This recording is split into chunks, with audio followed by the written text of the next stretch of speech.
Good evening to all the distinguished guests, academicians, and colleagues. I thank Suresh ji for giving me an opportunity to come and interact with all of you because till now most of my interactions were bureaucratic and with government servants and the industry, contractors, road consultants, and all.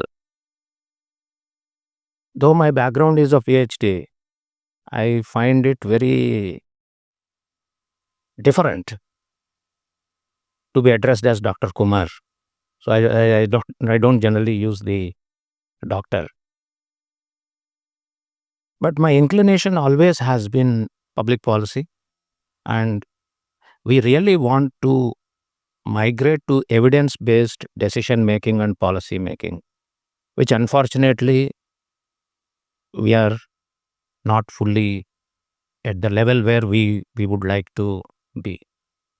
I will give an example. We ran one of the most ambitious road building programs for the past 7-8 years in Bharatmala, where we have constructed around 20,000 kilometers of roads.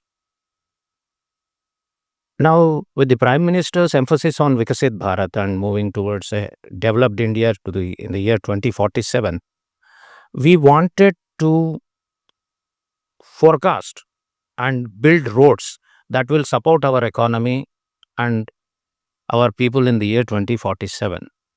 When we embarked on this journey, we found that the necessary support to plan this venture in an effective way is not available in India. It's very, very unfortunate, but we had to source across the world. In one way, it is good also that we get the best talent globally and we are able to plan. It is also disconcerting that we were not able to, after so many years after independence also, we are not able to have people to plan for ourselves in an effective manner. So to do the planning, network planning, to have an economic base of this large road building program.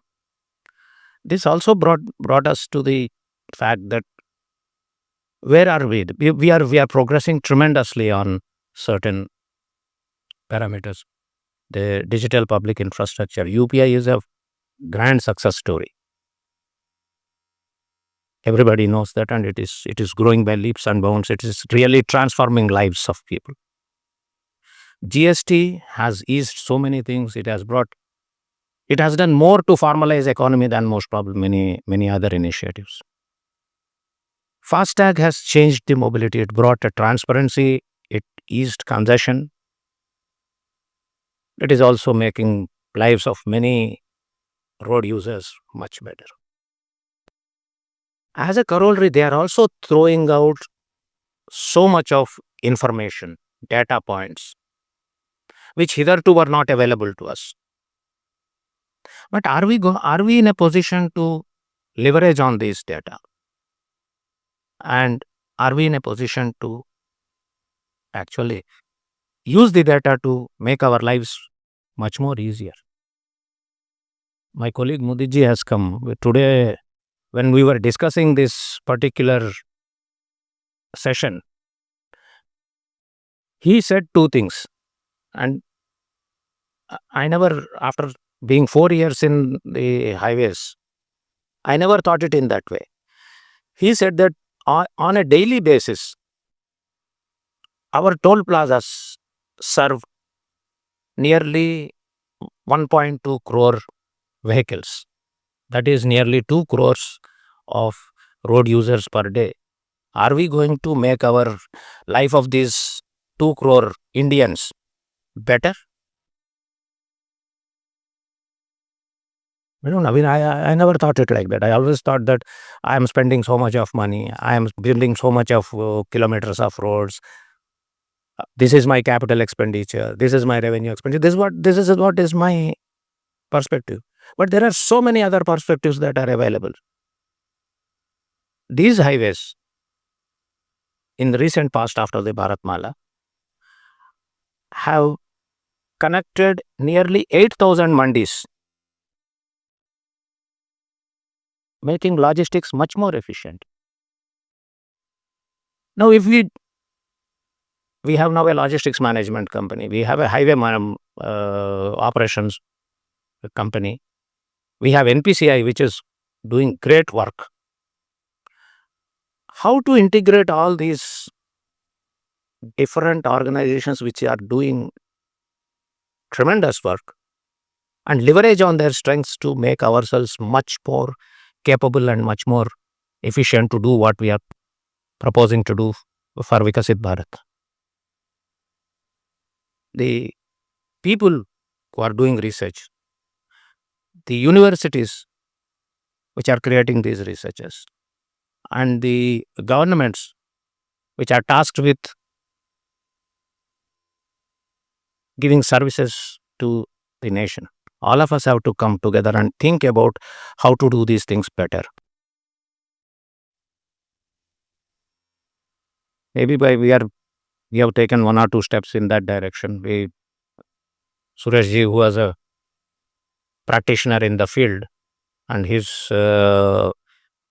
stewardship of NCAR, we are planning to have a collaboration with NHAI so that we can do some research on these aspects. But that is a small step.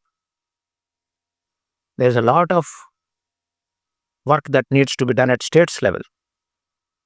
Government of India that way is a slightly more uh, adept and more fast in dealing with the policy issues.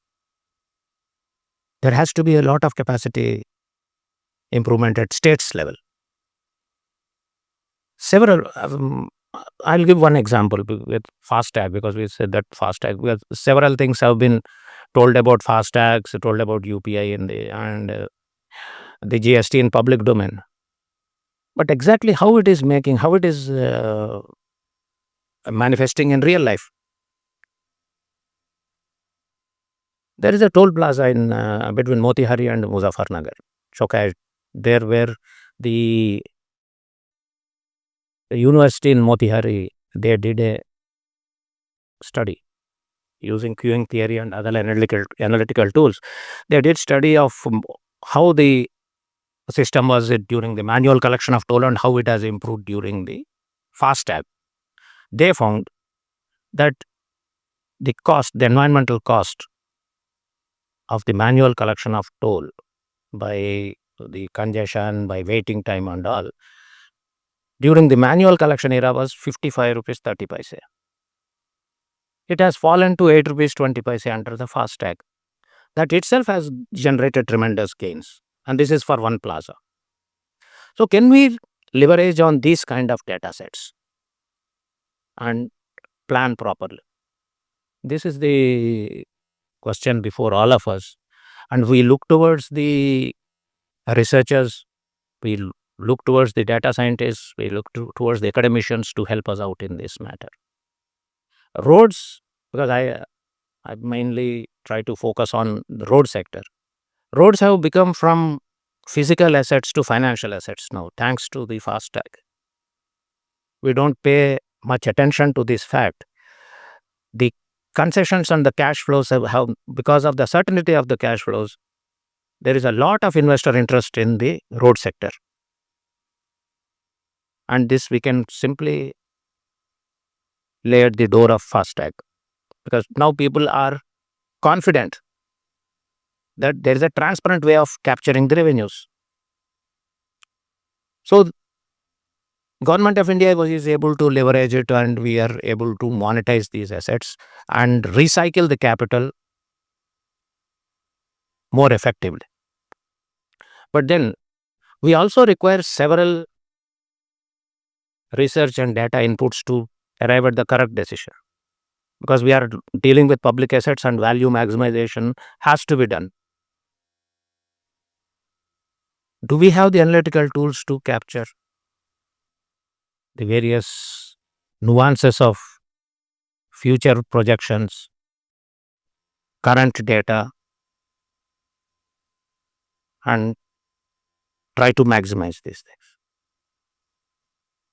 There has been tremendous improvement, but again, there is lot to be done. So that is exactly where the current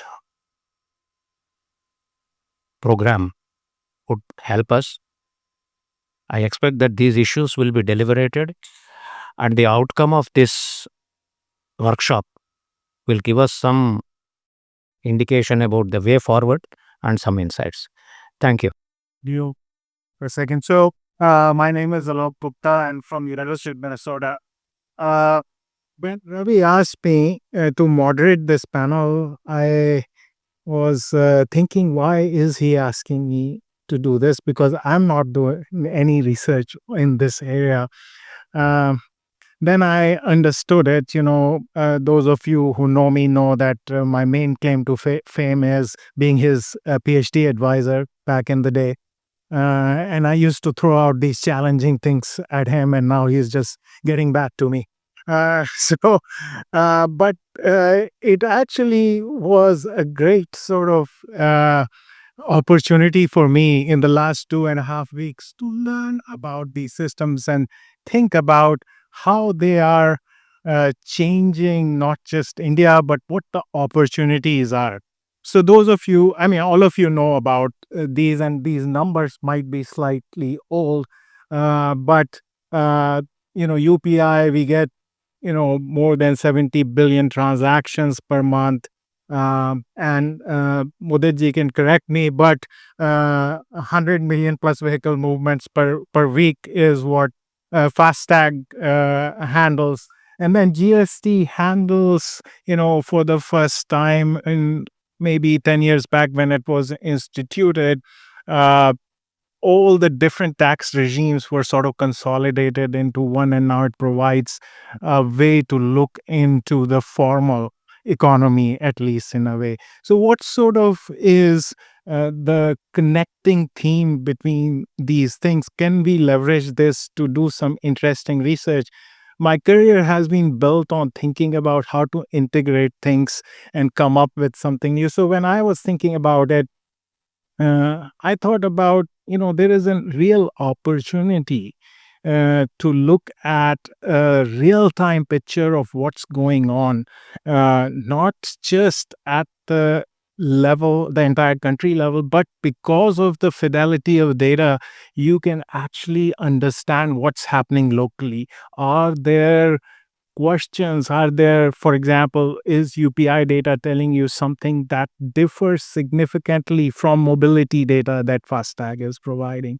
So, can we sort of get to that level of understanding of how economy is moving? Is it moving in in a way that you expected or predicted? So, for example, during COVID time, could we have predicted what's happening in the environment, what economic activity is happening, how the movement is happening, what's going on. But we don't have that picture yet. The research ecosystem that can maybe turn these signals to economic intelligence maybe doesn't exist. And the question is why. And so we are really fortunate that we have a fabulous panel here, practitioners. We have people from two representatives from World Bank working on mobility issues, and we had two academicians. Geetam couldn't make it, unfortunately, but Professor Srinivas is there, and he'll play roles of both Geetam and himself. So he'll answer some of these questions. So I thought what we will do is, instead of me talking for 15 minutes on things that I know nothing about, I'd let the panel actually shed light on things. And to start with, uh, maybe I can start with asking you, what can you see from the data? And so from Mr. Thakral, I'll ask a very simple question, and any of you can actually take a shot at this, but I'll go one by one. So when you look at the UPI network, especially your network, which you just told me that you have opened up all the data, uh, but when you look at these flows of transactions, uh, what does this picture tell you about India that surprises you? Thanks, Alok, and thanks to NCER and Manish for inviting PhonePe to this forum. May I, with your permission, open up the Pulse screen so that everybody knows what I am going to be alluding to? Uh, No, other one. We should was this about this, but it's less complicated than this. It's in the document. Pulse.phonepay.com.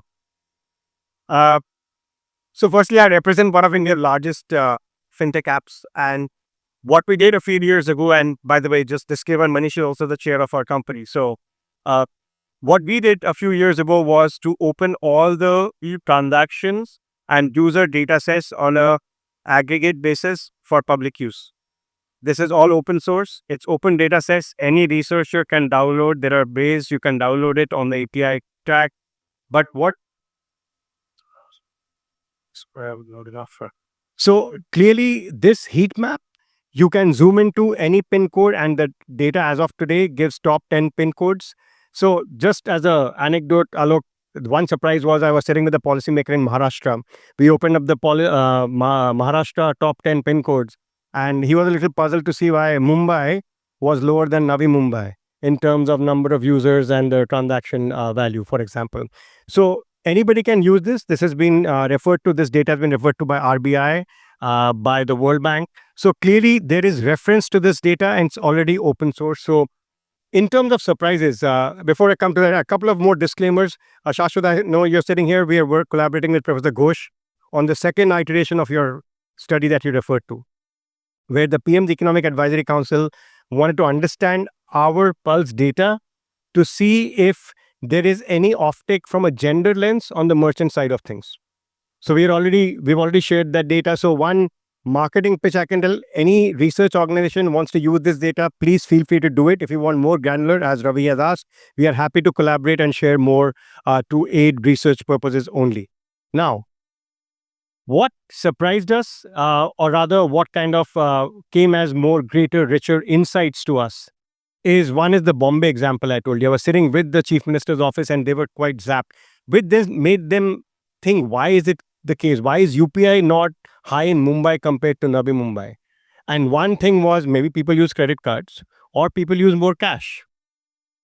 And then they wanted to look at the merchant cut of the data to understand what kind of merchants. So we have categorization of merchants as well. They wanted to know the insight. So that's one of the things. The other piece which surprised me is when we sit across policymakers, they ask us questions which we never thought about. We look at it from a how can I drive more users, greater transactions. We also have the insurance penetration. So we also are insurance sellers, the distributors. So digital distributors, we also give insurance data on it. So how many insurances are getting sold by the minute? This data is not updated yet because of the IPO. We had to pause it, but we are relaunching Pulse with the March quarter data updated. So you'll have almost real time from a quarterly perspective as you move forward. The other piece was we are sitting across the finance minister's office, and their point is, oh, you have all these transaction and the user data. Tell us, did the GST cuts lead to greater consumption in the economy? Like, we didn't think about it. Why would we care? And then it's still preliminary, and we have to share this next week, again, only for insight purposes. If you take care of all the seasonality of Diwali, because October is when the cuts happen for the last 3 years, 35% of our merchant category saw spike on transaction volume and value where the sharpest GST cuts were there. So now it becomes a proof of the pudding. Oh, you have real-time transaction data. We have told you about the GST cuts, and this is how it is playing out. And the last piece is what we are collaborating with IIM Bangalore, actually the PMEAC, PM's Economic Advisory Council with Professor Ghosh, is to look at when you introduce different features on your payments app, which can encourage more gender inclusive coverage of merchants. Apparently, the PM wanted to know if there is a case there or not. And apparently, according to Professor Ghosh, initial days yet, there is a gender signal that we get when you push credit online through apps while doing merchant diligence. So clearly, there is a positive correlation to that. So not just surprise, Alok, more insights as to how we also need to go out and collaborate more with the research community, not to help the cause of PhonePe, by the way. It is a wonder of DPI and UPI which is taking us there. But more importantly, can we aid in policy making? In fact, we were sitting with another think tank and they said, can I use your geospatial data to understand, can it help in urban planning? So if you see clusters of payment, can we identify, are there enough roads there? Are there enough settlements there? And while listening to Rajendra Kumarji, I'm thinking on NHAI, and I'm a frequent user of your Uttarakhand highways. I can tell you they are phenomenal. It has cut down travel time to Uttarakhand like by a couple of hours every segment. But if you look at the uh, entire highway stretch, not a single merchant takes cash anymore. And I'm talking about rural. Not a single merchant takes cash anymore. The question is, can we analyze data in rural settlements along NHAI to understand whether urban planning is needed or not, or whether there are enough sewage lines or not? There are many ways to look at the data of it. So, long and short of it is, we are happy to collaborate. But more importantly, the question that you asked, what will it take for the research ecosystem to get built out? One, I think pragmatic government officials who say like, hey, take my data. In the morning, Saurabh Garg was here. Look at the Gati Shakti data or look at the Vahan data and do some of the work. In fact, we are a UPI baby. I mean, not a baby anymore. We are 10 years old, but we were born out of UPI. So the phase of growth of the first 10 years where UPI was focused on access, I mean, fundamental piece of inclusion, is the next 10 years, according to it, very exciting, is actually about inclusion and empowerment, where you can actually help create wealth. You can offer different financial services based on the insight that we have, which we already do. We sell loans, we give insurance, etc., etc. But that could also indicate what is the level of sophistication that you want in financial products. How can you offer a range of financial products as we go along, and regulators have to play along as we move forward. So the research ecosystem, according to me, will be built once there is data, but once there is more active kind of engagement with the research community. But more importantly, the government needs to see value. If we all do this in a closed room, we go home and we publish our papers and not take it to the government. And I think people like Manish, Ravi, Shankar was here, will be very instrumental in telling the government, hey, now we have research-based data. This is no longer like conjecture because I think I know best. I think that's where the focus should be for the next 10 years, where we are able to prove certain hypotheses using data pretty much real time. And that's the beauty of digital transaction. You can give real time data and take it to the next level of more structured, meaningful policy making, futuristic, not to solve for there are many problems we have to solve for. I'm not going to use this forum to talk about it, but for the country, for what Shankar referred to of India at 2047, Viksit Bharat, I think there is no replacement than research-based policy making, which can give insights for the government to know what to do next. Thank you. Thank you so much. Okay, good. Okay, Mudit ji, you are next. So when we look at the FASTag data as an economic signal, so you know how much money, and Dr. Kumar gave us some example, but beyond toll revenue, what can it show us that no transport survey, for example, in the prior periods could provide us? What do you think in terms of just purely economic activities? What does it signal? Can it provide some signals for us? Sure. Sure. I think as members have very rightly said, and you also brought out, and very rightfully, I'll connect with you on the UPI and the no cash initiatives that we have done. See, number of things. Number one, it is not just the transaction data that we get. We get each and every up to the millisecond level. We get the transaction details, so we know which kind of vehicle, which corridor, how many kilometers, where are they going, with what speed, where are they stopping for rest, etc., etc. Now, what does it mean for economic research and economic value? So we see on a year 300, 400, 500 crore kind of transactions, and each vehicle typically running for about 300, 400 kilometers at every transaction. That's the broad average. And out of 1.2 crore transactions or 1.5 crore transactions we get every day, around 50 lakh, 40 lakh are buses and trucks, mostly trucks, and then 70 lakh cars. So you can imagine some 3 crore people, right, as members have said, traveling for 5 hours, 8 hours on a national highway, and we know where they stop for food, where they go with a good velocity, where there are potholes, whether they are going in night or day, what time, and what kind of services we need. So it is about talking about 600 crore vehicles, 1200 crore citizens multiplied by 8 or 10.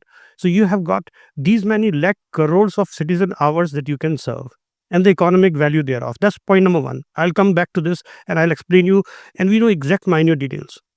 Point number two, state and district wise, we know where we have good connectivity and there's a huge economic potential. Districts like Sanand, districts like Neemrana, who have opened up logistics hub, who have debottlenecked few things and the economic value they have created. Another place, and we can learn from them. And how can we do studies for different states and unlock huge economic potential? Tourist index, small connect and big tourist places, small connect and big industrial houses, good warehouse facilities, good driver stoppage facilities. How would this seriously improve the economic value for a state, for a district cluster, is a second thing that we could discuss. Third thing, if you see the logistics and many of the container depots, people met me, many of the these trucker unions, I keep meeting them.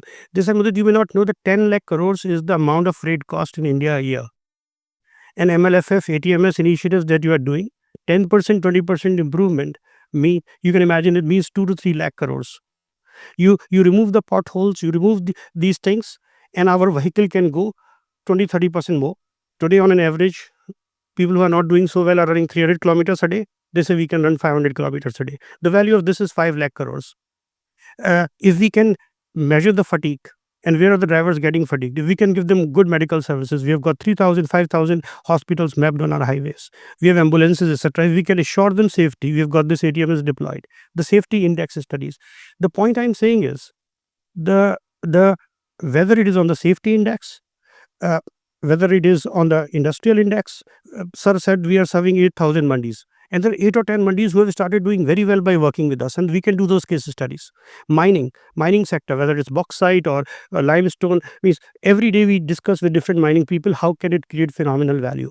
So if we do these studies, how can we improve the index of a highway, of a corridor, the safety index, the fatigue index, the support to the driver index, giving them green channels, the people stopping on the highways, and you remove those barriers, make it MLFF, and or provide green channel to these containers, to these freight. The amount of economic impact, the amount of citizen impact is unimaginable. And we have got all of this data, right? By geolocation, by the hour of the day, repeating frequencies and all of that. You want to do EV, you want to do non-fossil fuel energy, which is becoming a big theme. Where should we put to get the maximum utilization and maximum? Where should we put the investment to get the best returns? So the amount of studies that can impact both citizen life and the Indian GDP. Freight cost is like 3%. Road freight is more than 3% of Indian economy. And set of improvements that I talked about would give an uptick of 2%. But that's not all. This freight impacts 20-30% of the manufacturing and export sector, and they will become internationally more competitive if we do the right things here. And they impact 32 crores of citizens who are employed in various SMEs directly or indirectly. So the citizen impact, the economic impact is quite important, and the kind of studies that we can do and the indices we can put. If you can say how fast a road is, how comfortable the road is, how less fatigue it is, how well it is supported by EVs or electric charging consistency, and you don't have a threat of running out of EV charging stations. All of those things, right? They create huge economic value. I mean, if it makes any sense. Oh, great sense. So, I mean, the most interesting part of both of your statements have been how the PI is now leading to actually physical infrastructure or building of physical infrastructure targeted towards economic activities that will enhance the value for both, I think, public sector as well as individuals, consumers, and so forth. Thank you so much. But is this data public? Like, See, see, I mean, we all know DPDP Act and the PI restrictions we have, but that doesn't mean we can sanitize the data, and all thematic data could be researched on, and it will seriously improve district EV, enterprise value, economic value. It will seriously improve economic value of states, of those industrial corridors. You just do these five imperatives, and the economic value will unfold, will unleash in those places. So the economic value of this analysis and the data that we have is for the benefit of the country, and it can be sanitized and used.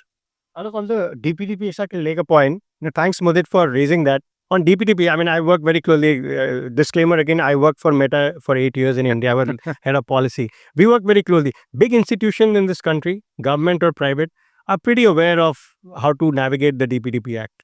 I think everybody is pretty clear, aggregated, anonymized data, how it works. I mean, we haven't, where we see accidents is smaller companies which may not be equipped, do not have the governance system. I mean, NHAI, I mean, what are they capturing? At the end of the day, they're capturing the vehicle number only. I mean, and once they aggregate and anonymize it, it's of great value. Just one supplementary point for Mudit. When you see recharge value of FASTag on these apps, you know where insurance penetration is low if they want health insurance or not. So I think it will open up many, many different financial services opportunities as well. Yeah.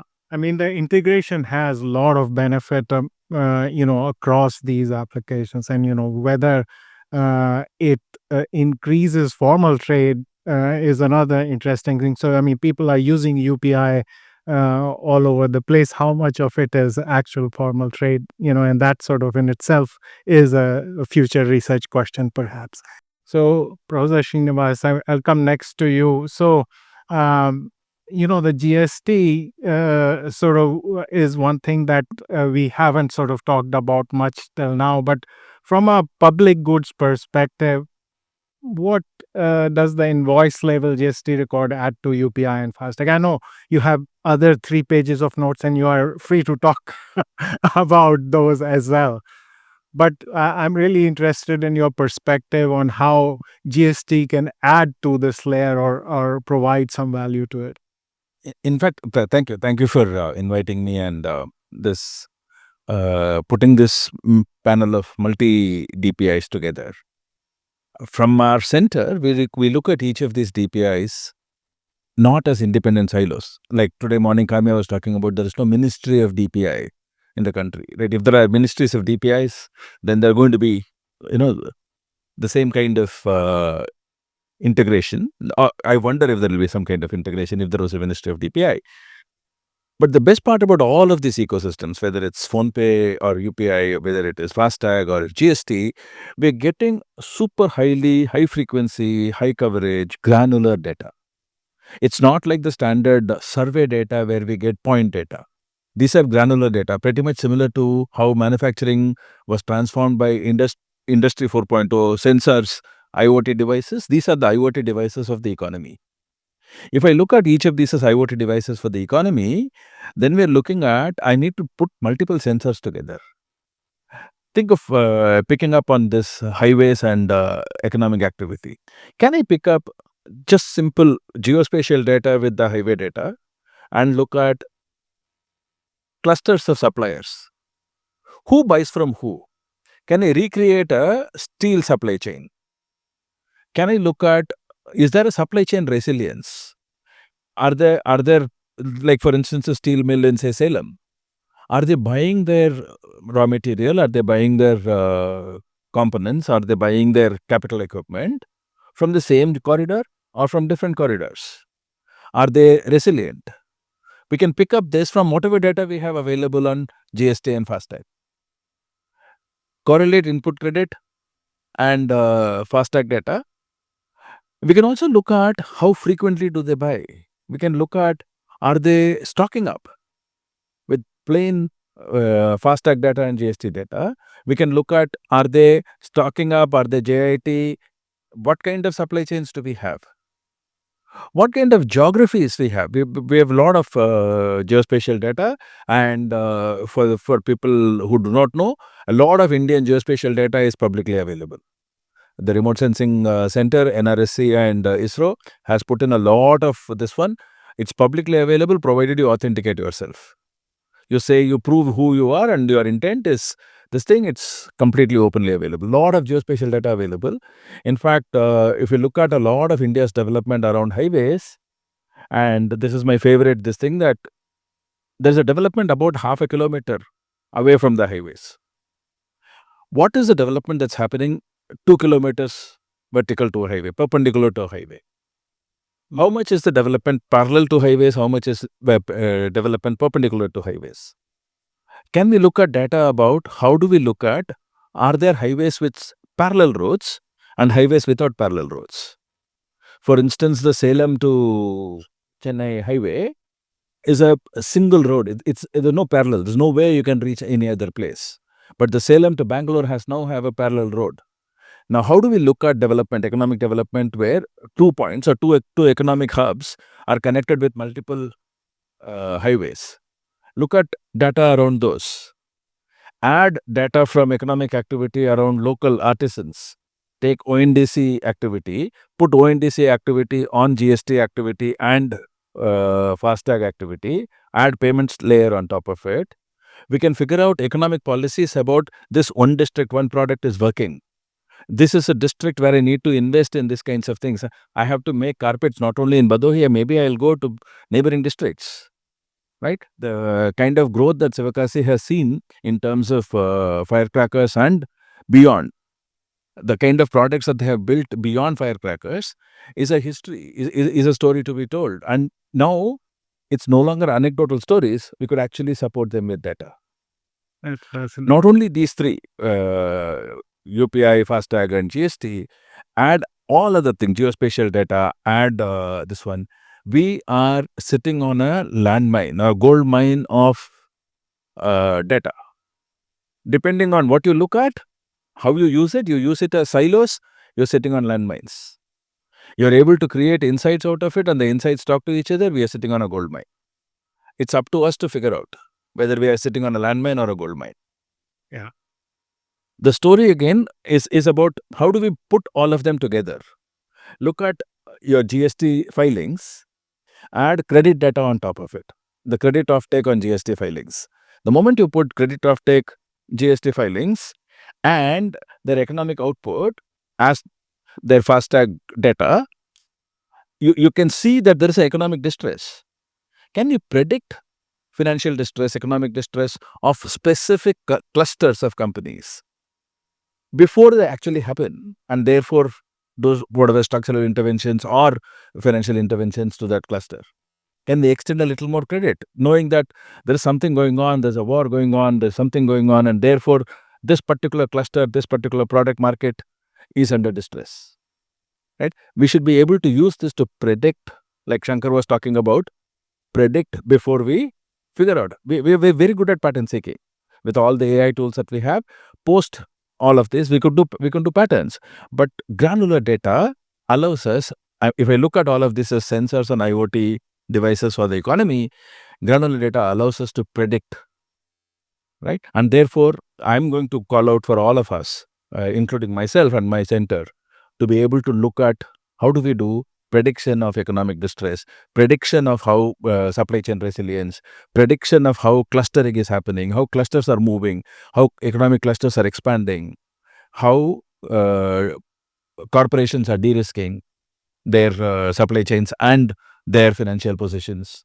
These are questions that we need to ask. I have lots and lots of questions. If anybody is interested, I have about 40 odd research questions putting up all of this. I could actually put out a Venn diagram of all of these things together, but I'll stop here. But larger principle is we should be able to predict with all of this granular data. Yeah, I think basically what you're saying is that our imagination is our limitation with this kind of data, because you can really aggregate it the way you want, whether you want to look at geospatial issues, whether you want to look at sector-based movement, sector-based economies, whatever you want to look at, how you want to aggregate, what questions you want to ask. There is sort of an unlimited supply of that information in real time, potentially. So that sort of is fascinating. So next, I want to talk about, unfortunately, Geetam couldn't be here, but we have two of our mobility experts from World Bank. So Shomik or Jen, you can take any of these questions really and talk about it. I know, Jen, you have a perspective. Do you want to go first? Thank you very much for having overrepresented World Bank on this panel. Very glad to be here. And also we've been having also very interesting discussion with the NCAR. So let me, before I go into what this slide is, so my day job is really working with different ministries, Niti Aayog and others in the government, as well as various states, to think about, okay, how can we improve overall logistics efficiency? How can we improve overall infrastructure, transport infrastructure, productivity, and towards, um, transport sector and logistics contributing to the economic goals for the India as a whole, in individual state clients and localities. And then we look at very impressive, massive investment that has been made into the physical infrastructure. India made unprecedented growth in terms of the national highway network development. We have experts here who can talk about this history and the railway and various other infrastructure. But what's next, right? So from here, can we really look into the corridor performance, right? So we have the linear infrastructure, but are we really caring and maximizing the productivity of that infrastructure? What are some missing links, right? So, and can we cultivate more demand to utilize, make good use of this infrastructure? And how do we know what are the biggest gaps? And there are lots of interfaces, right? So at the central government level, there's a railway doing their planning from the supply side, right? So highway and the ports ministries, all each doing the planning. And if you look at also the demand side of the ministry, they develop their own logistics plan. Ministry of Mines develop their logistics plan. Coal and steel sector, agriculture, they're doing their own plans. How can we bring this together, and how do we find the true answer? How do we really inform good investment decisions and policy decisions? And I think this data infrastructure, this digital, what you call gold mine, I think really can provide a lot of intelligence to solve these problems that we have, right? We were trying a few things. I think FASTag is undoubtedly a great source on its own. You know, it is great, but to get to the level of understanding the logistics efficiency on its own is not sufficient. You need to go into the data fusion, because this is not measuring, what kind of cargo is being transported, what is the weight, right? So you need to marry that with the GST and other information to get the more economic intelligence about the overall OD data, the origin destination data of the logistics flow. The truck speed data that we could get from the GPS sources and other sources are great, identifying where the congestion is. We actually looked at all the major ports around India and identified around which ports we have the biggest congestion of the truck traffic. But on its own, it's not highly actionable. From there, we need to understand a little bit more what is really causing. It is a processing, administrative process that is causing, or is it the actual road infrastructure that is causing the problem, or it's an interaction with the other local traffic. So we don't have that actionable information immediately from that single data source. So the next is really data fusion. So in West Bengal, for example, we are doing little pilot where we are bringing this street map and street imagery data, the spatial information, as well as truck information, and then we put it in the AI, try to understand, bring the visual language combined AI model, not only identify where the bottleneck is, but what is actually happening on that spot, so that local government can act on it, right? So there are lots of potential. We need to start with a few good use case example where different combination of data fusion can be tested, and then from there we can inform good decision making. This is just the whole mapping of the data sources that we are talking about. We have high frequency structured data about the infrastructure, spatial information. The PM Gati Shakti is an excellent platform. We have the ULIP, Unified Logistics Information Platform, where we collect, a lot of information is gathered. And then there are additional, payment and economic transaction information. And then those things can be combined, supplemented with the survey and field data. And then from there, we can create the suitable analysis of certain use cases. We can use the AI and AI-assisted decision support in handling this large volume of data and then data of different kinds and different topography, and we can combine them to inform the policy decisions, both investment, where the regulatory changes that are required. Can we do better planning and project design? And how do we monitor this performance and evaluate it and create a feedback loop? One last thing that I want to mention is that while this physical and digital infrastructure is critical and a lot of progress has been made, the other leg of the stool really is the institutional side of it. So when we engage with the state counterparts and local entities, so a lot of them still don't know how to tap on the PM Gati Shakti information, for example, for their planning purposes, right? So while large infrastructure, the planning at the planning level and approval level, this needs to be backed by the data and then actual information. But small infrastructure and then investment decision at the local level is not necessarily utilizing this very good digital infrastructure that is already there. I think this interface from central to state and the different modalities, that institutional strengthening needs to really accompany all of this advancement that has been happening in India over the past decade. And we are very happy to take good research question and try to develop a use case that can be scaled across many parts of India. Thank you. Again, our imagination is our limitation.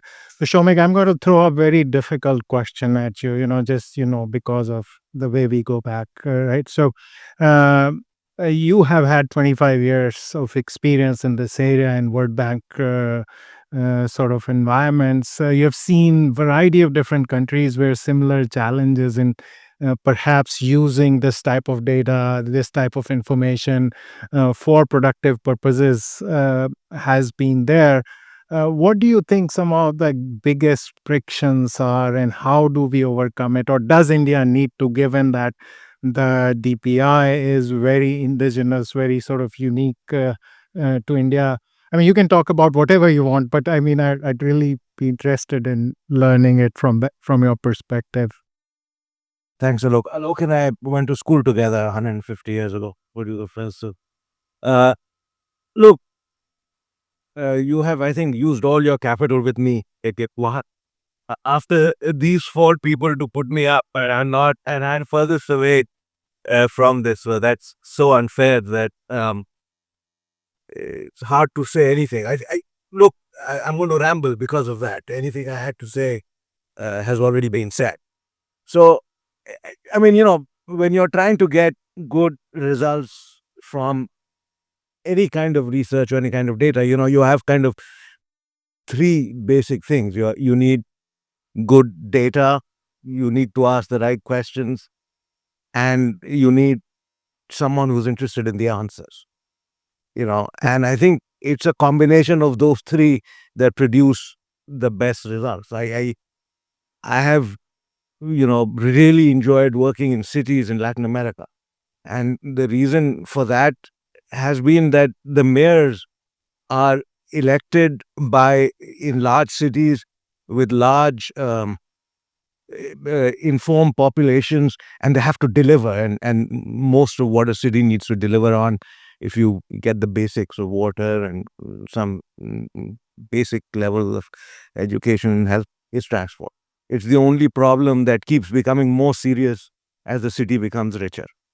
So always the work has been very exciting because each mayor has demands. They demand the solutions. And it goes back to what I had tried to say in the morning, perhaps not eloquently enough, that you need always the right governance framework for people to demand data. I mean, when I think of this phenomenal FASTag, and also you need to command. So to agree with what everyone is saying, these data are fantastic. They're points of brilliance.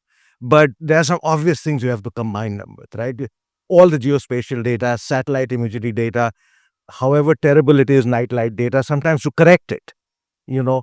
Then you have CDR data from from telecoms, call detail records, anonymized, that allow you to do to complement the FASTag a lot for this. Waze and Google are kind of the opposite of DPI in terms of giving permissions, but they fill in the gaps very nicely.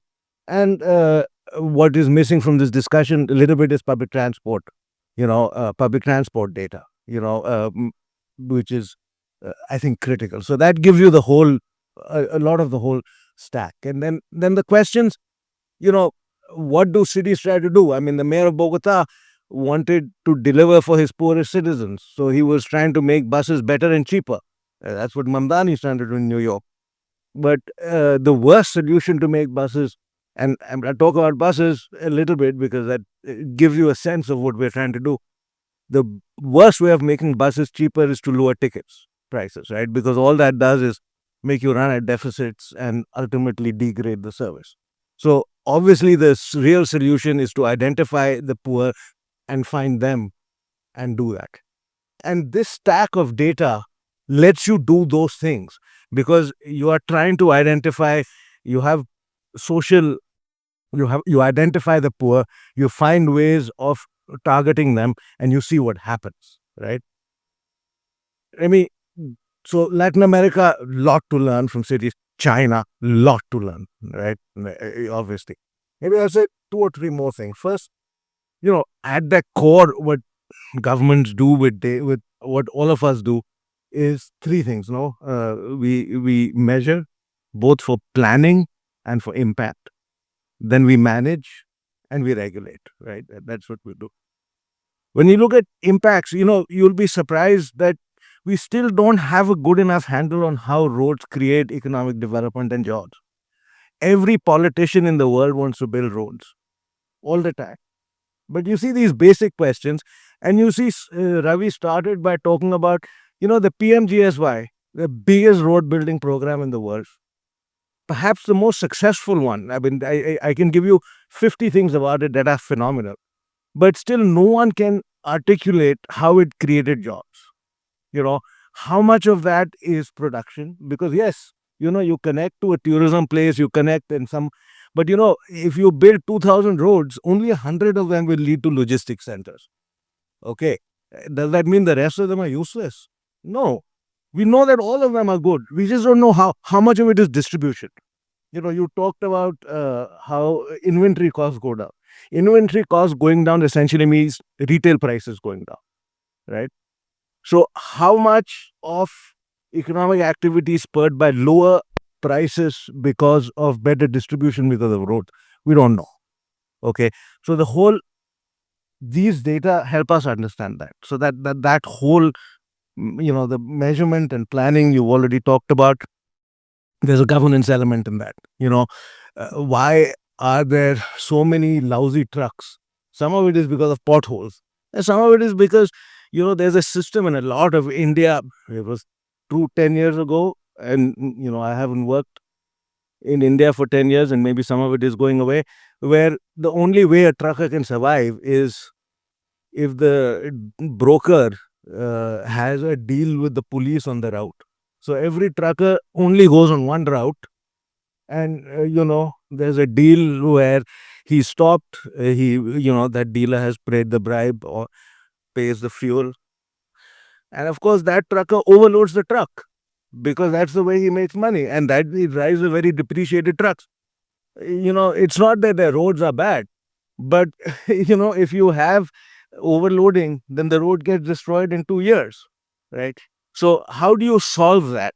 economic, you talk about green channels. Green channels essentially are favored economic operator programs, where if a trucking company decides to follow systems, you know, a range of systems, including vanes of their trucks, their driver logs, all of that, then they get favors. What is the favor? You don't have to give them cheaper FASTag. You just have to wave them through. And, like a green channel at airport, you check them at random, and if they haven't been doing their thing, you put them at the back of the queue.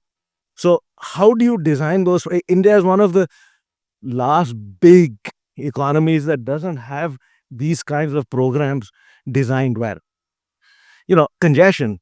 Congestion is essentially a management problem. Either you build new where you can, or you have congestion pricing. And this is the data, all of it, that lets you understand who it's affecting, how much it's affecting. So I'm thinking about cities again, and that's what you have to solve. Maybe I'll give you 2 or 3, if I can, more use cases. I'll just throw them out. Maybe one more. Then I want to open it up for the audience because we are. Then let me just stop, because there are lots of these use cases. I'll just use the words pollution, okay, equity, we've talked about, safety, and linking with insurance markets. Let's stop here and we can talk. Actually, I'm glad that we put you last. Otherwise, I don't know how long the panel would have been each. So, backward and question in quantity behind the body. now I have a lot of other slides, but I don't want to go through them. We are already we have 10-15 minutes maybe. So I'll take, I think there is fascinating set of ideas. There are a lot of, the only thing I would say is that, what this discussion, and again, I was going to have some fun, but rather than that, I'd say that we can really get to a national account system if we integrate these, even these 3. And there are other data sort of sources that will add value to it. And, we could have a real-time understanding of what's going on where in India, which is sort of unique. And we have all the tools. It's just the challenge is to integrate these things and how to integrate them with all the necessary security cautions. And who's going to take up this challenge? That sort of is the next problem. And maybe Manish, NCAR should be taking that up. So I'll open it up for the audience. Any questions for our panel? I'm sure there are tons. Shashwat?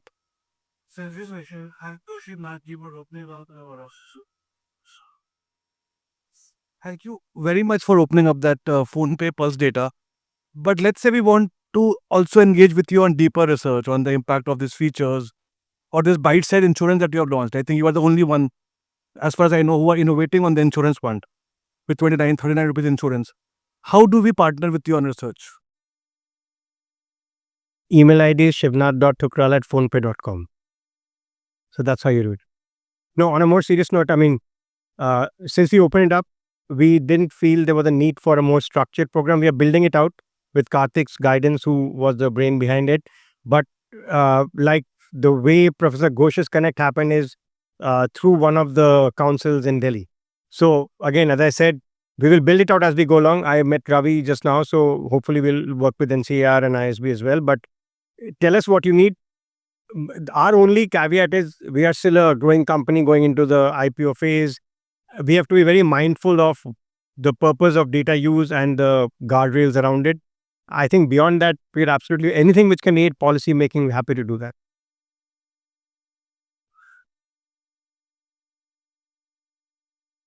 Hi, thank you all. And fantastic to see that all of these data sets are available. 3 questions, and maybe all to 3 of you. If such data set is available, why is it restricted only with IHMCL, and why is it not widely open for people to use as they wish? So we get a monthly aggregate data from IHMCL, which takes away a lot of granularity. All the type of things that you said have significant commercial as well as policy use. So what from a policy perspective, what needs to be done such that some of these data sets naturally become more widely available? And maybe I'll just finish off the 3 questions. From a UPI, NPCI perspective, Why is it that we are now required to depend on a private company and its benevolence to give out this data?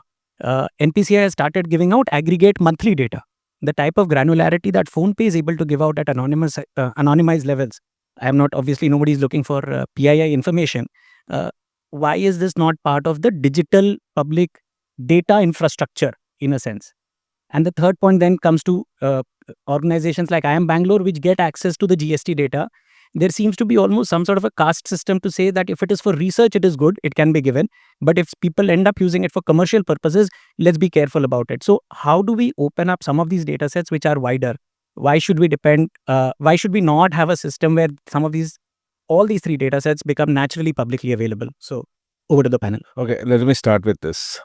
Unfortunately, this country, somebody talked about sociology change in the morning. This country depends on people who you know. Now you know Shivnath's email. Now you have access, right? You need to first is to be able to either an accidental meeting, accidental conversation. So NPCI actually has data, and NPCI does provide data if you ask for it, and if you ask the right person for it. Okay, so and it is not just about an IIMB. It's about who finds that one person, who finds that Shivnath Tukral to ask that question. So that's unfortunate, this one, but there is data from NPCI, and fortunately, I had a privilege of having a postdoctoral fellow who was an ex-NPCI COO, and he had access, and yeah, it did happen. So fortunately, unfortunately, whatever that is. But in terms of research versus actual commercial decision making, there's always this perception that you're going to exploit data. And under this perception about exploitation, a lot of data owners, aggregators, including GST councils or whatever, are looking at this as, we don't want this to be a policy direction. I don't want you to infer where the policy is going towards. If you infer the policy direction from whatever data I give you, you are likely to use that. There's an arbitrage opportunity, and you will create an economic enterprise to leverage that insider information. That's the kind of language that these people who own data talk about. I'm sorry, I'm doing a broad brush of everybody, right? But a lot of times when I wanted access, I've had this, please make sure that you are not going to infer policy. A lot of times GST data, when you ask the GST council for data, and they're saying that, our council meeting is day after tomorrow, we'll give you this data of last month after our council meeting. I said, what does your council meeting schedule has to do anything with last month's data? Right? But then the perception is still there that you should not be able to make a policy prediction. That's the challenge. And therefore, a lot of times researchers get access than commercial entities, primarily because they think that researchers will not use it for an economic arbitrage. Right? That's the perception. And surely, I mean, they have their rights to do it. They have had a lot of issues where people have in the past used it for commercial arbitrage, for economic arbitrage. And therefore, I wouldn't give it to them, but yeah, it's their perception. I'll say three things very quickly, and I'm assuming you're from the research community or the private sector. Mix and match, boss. I've also worked in policy. I've also worked as a commercial person right now. So there are three pieces I'll just land, like not to kind of, one is a bit philosophical, and I think it goes back to the founders' thinking and what I have picked up, and I've known one of the founders from my school days. So I think one is a little more, how deeply do they feel about the cause? And honestly, when we have these honest conversations within a room, and I'm sure Manish has had many more than I have with my founders, is we are still very small. We are still at the starting point of a journey of a country which can do wonders based on what we have created. There is no point in keeping something close to you when the long-term benefit can be to the industry. So I think that's more philosophical. I think that's the way both Rahul and Sameer think, is my observation, and it's my personal observation. I'm telling you, they really feel passionately about this space, that more you can do, the better it is for the country. That's one part of it. There are two aspects. One is problematic, and I'll tell you, when you start talking about this data openly, our experience shows that from a government perspective, while we feel we are driving formalization, government sees a quick opportunity to garner tax revenues. And it happened in Karnataka. If you remember, tax notices started going out based on GST data, merchant data, and merchants started deleting the QR codes. So there is this apprehension in general when such data sharing happen, even with the government, sometimes you get like a little worried, right? So I think the level of trust has to go up. And to your mood point, which you're trying to drive, I think more and more founders need to come together to see what will benefit the ecosystem. And last aspect, I'll tell you, the moment it becomes a regulatory requirement, it'll be a problem. Now, if you say all DPI companies must, at the end of every month, give as much data as possible, you will see how everybody will clam up. Best if it is more voluntary, based on a trust economy, where everybody feels the need, and whatever is regulatory required, you will do anyways. And that's how the I think a more healthy research ecosystem will evolve as we go forward. Anybody has to see a benefit. I think I have not done a good job enough that people don't know about Pulse yet, although I'm only 1 year old in the company. But I think as we go along, as people get to know more and people talk, and once NCR or anybody can publish a research saying, hey, this data can lead to this policy change, I think that's when the network effect of data sharing will start. See, maybe I will build on your thought, right, and take it a little bit forward. See, and as you were saying, right, the telco CDRs, etc. Since I was in my earlier life with telcos and done a lot of work with DoD, I was in ITS by Cara. So there has been a lot of these discussions where DoD secretaries have been talking to all the telco operators and the CEOs. Can we have the data? And there was a discussion: can we connect it to the transport data? And that way we can do a lot of logistics planning, connecting trains to people to roads and all of that. And yes, that is still a discussion. Now, to do this requires connecting the dots, getting a lot of people on board. Now, getting a full sweep envelope policy across the country, the data could be shared, could take a lot of time across private and public organizations. One alternative could be, is what he said, or one more plausible path could be by objective, right? So if it is about a district, it's about a cluster, it's about a state, and how can we unleash economic progress out of it? If the objective is very clear, then all the participants who have to do this, they come on board and they want to do it, because this information sharing will unleash this objective. So if we go by objective, it becomes more focused. We understand who are the stakeholders, and getting the connection and getting the alignment with those stakeholders therefore become easy, right? That could be one step. I mean, of course, the ideal should be that it's the democratization and the availability of this data in as sanitized a way as possible and secure way as possible. But till we get there, these could be the steps we could take, is one thought I would put forward. Second, even to reach the destination, the end destination that you said, we must start the discussion, because there are a lot of decision makers. We must put our case before them, how it will benefit, because everybody would have a lot of genuine questions, right? How will the sanity be ensured? How will the strategic caveats be enforced? All of that. So starting the conversation for the end state and identifying midterm objectives and getting those focused alignments and getting that started could be steps to reach their destination. That could be one thought. One, if I can give some homework back to the organizers. I don't know if Meta has copyright on a terminology called Data for Good initiative. Why doesn't NCAR identify 5 policy areas and start a Data for Good initiative and invite any company in the country which can help based on their data to drive the Data for Good objectives of 5 policy areas? Be it urbanization, be it highway planning, be it medical services, and call for any company in the medical space, payment space, whatever, contribute to the data. By the way, government has it for AI. AI Kosh is a great example. Every VO contribute to AI Kosh also. So I think NCR could start a good initiative saying Data for Good and build on the data model that every company can contribute towards. I mean, I think what is interesting in this conversation coming from outside is how everyone shies away from governance frameworks, because they seem to be the third rail of everything. So voluntary frameworks of this kind are fantastic. But ultimately, if you're trying to do something with the data, don't just try to use it.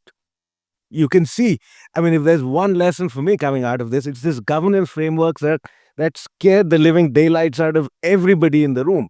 That's what you have to tackle if you have the political capital and ability to do it. But I think to start with, like Shiv mentioned, you start with, and Jen mentioned also, that you have some good use cases, good examples, good questions that you put forth that will demonstrate not just to the government, but other researchers, other institutions to get involved with, because this is not a simple task to integrate these data sources. But once you do, the benefits of that are enormous. But somebody needs to demonstrate that, and I think that's sort of, yeah. We'll take one last. Sorry, I just want to wrap on some of these points. This almost feels like the 1991 license Raj. Show me the objective, I will give you the data. Show me the person, I will give you the answer. I think you're missing the point out here. See, data on its own say is a fishing expedition. It is not. You have to start with the question. Exactly. And if So, we bound the questions by saying that I have 40 questions that can be solved, if you open it up, there are a billion questions to be solved. Because those 40 questions are the perspective of the people sitting on that data. But if there are a billion problems to be solved, unless that data is opened, how do we move from saying that these experiments can happen? So we're not saying that, you shouldn't ask more questions, but I think the point is that to get buy-in, there's no organization in the world that's, basically waking up in the morning and saying that, oh, you know what, let me give my data out there. I think what Shiv is saying is remarkable, that the founders have this policy. Zuckerberg doesn't have this policy. We have, colleagues out here who actually, leave their academic jobs, not leave, but take a leave of absence and go and work at Meta. They can't talk about their work out there, right? So it's not as if, this culture is existing. So I'm actually really glad to hear nobody said that, oh, no, this is a really bad idea that we want to give it, right? But I think starting with the right question, right? Whether it's 40 or it's billion, I mean, let's start with 10, I would say, right? Which are really important, that will move the needle for the country. And I think that willingness is actually really, really, awesome to hear. And it is just to come from NCAR. One last word here, 5 years. Oh, it's more of a comment there. It's more of a comment than a question. For disclosure, I do sit on data we have created, and a large part of it, from a policy perspective, it is easy to say, give me data. The consequences of data being in the public space is huge. If there is a healthcare data that comes out, it will be the motivation for the individual who pushes for the data may be honorable. There are others who have done. We had to sit quite a few nights to crack a lot of issues that came in healthcare while we drove a few things. Similarly, with some sensitive data, the idea of sharing some amount of data in Gati Shakti, the AI core shares data. I am a strong votary that data is a national asset. Anyone wants to touch a data, will you be willing to, private sector particularly? I don't sit in government. I don't sit anywhere. But if a private sector wants to use the data for profit, will they be willing to give equity on utilization for it?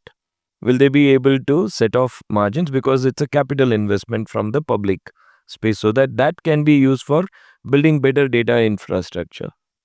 The conversation should revolve around a payment model which will be sustainable, data pooling and data resource sourcing that can be done so that it is maintainable. It's not easy to set up any of the databases. Having done a few of them, I can tell it's a huge effort that goes through, unsung, unknown. These are heroes whose names never come out anywhere. True, with that, let's thank our panel.